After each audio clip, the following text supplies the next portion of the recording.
Hii ni Dira ya Dunia kutoka idhaa ya Kiswahili ya BBC. Mimi ni Peter Mwangangi. Taarifa yetu kuu usiku huu. Familia ya makamu mwenyekiti wa chama cha upinzani Tanzania Chadema John Heche asema haijapata maelezo kuhusu aliko kiongozi huyo tangu kukamatwa kwake.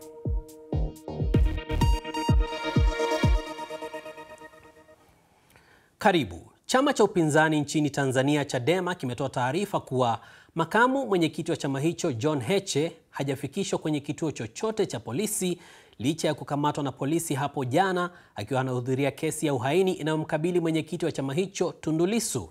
Familia ya Heche kwa kushirikiana na wanasheria wamefanya jitihada ya kumtafuta Heche kwenye mamlaka mbalimbali bila mafanikio.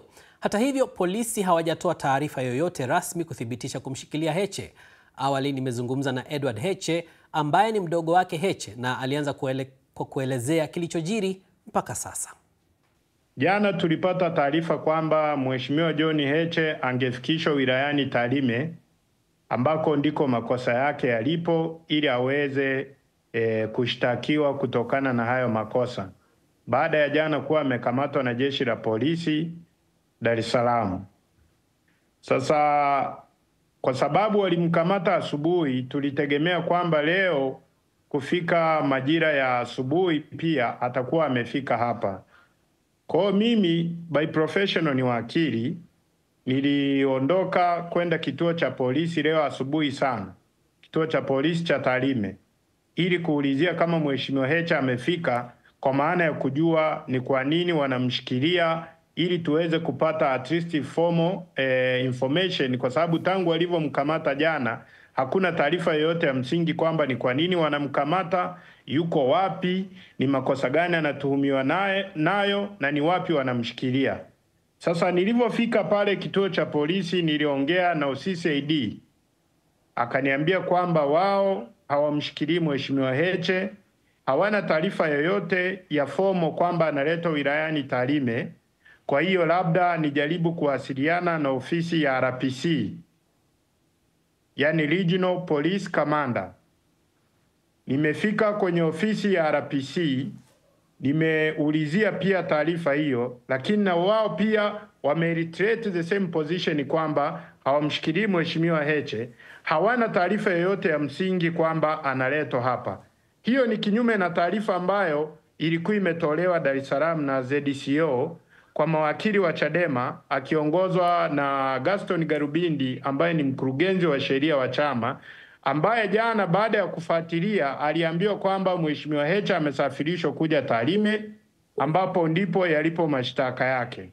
Kwa hivyo hii sasa inatoa taswira gani iwapo nyinyi mmeenda kufuatilia hapo na kwamba hamjapata taarifa zozote kumhusu na kulikuwa na taarifa hizo hapo jana? Hii inatoa taswira gani kuhusiana na alipo John Heche? Kwa utaratibu wote wa kisheria ilitakiwa at least mpaka sasa hivi baada ya masaa 24 kupita, jeshi la polisi kulingana na aina ya mtu aliyemkamata walitakiwa kuwa wameisha toa update, formal update kwamba kwa nini wanamshikilia Mheshimiwa Heche, yuko wapi, ili at least ndugu zake tuweze kujua na kumsaidia, kwa sababu kama ni kosa la kisheria tuchukue hatua za kisheria sisi kama mawakili, lakini taswira ambayo tunaipata ya moja kwa moja ni kama ni abduction ambayo imefanyika, kwa sababu jeshi la polisi wilaya ya Tarime kanda maalum wamesema kwamba hawamshikilii na hawamtegemei kwamba ataletwa leo Tarime.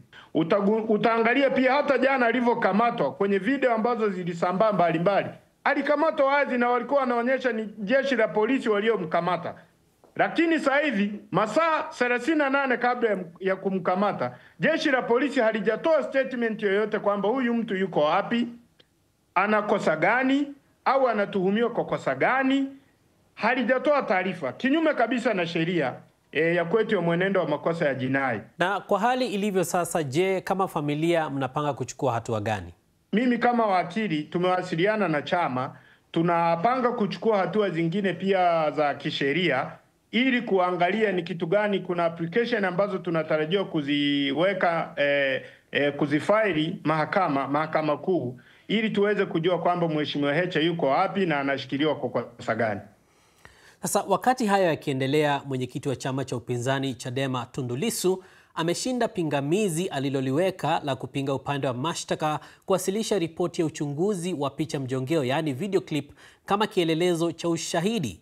Lissu aliweka pingamizi dhidi ya ripoti hiyo isipelekwe mahakamani, akidai kuwa shahidi husika hana mamlaka ya kisheria kwani sio mtaalamu wa uhalifu wa kimtandao. Haya yanajiri siku moja tu baada ya mahakama kukubaliana na pingamizi lingine la Lissu na kukataa vifaa vya kielektroniki vya kuhifadhi picha vya flash disk na memory card katika kutoka kwa shahidi nambari 3. Na taarifa hiyo ndiyo inayotukamilishia taarifa yetu kuu usiku huu.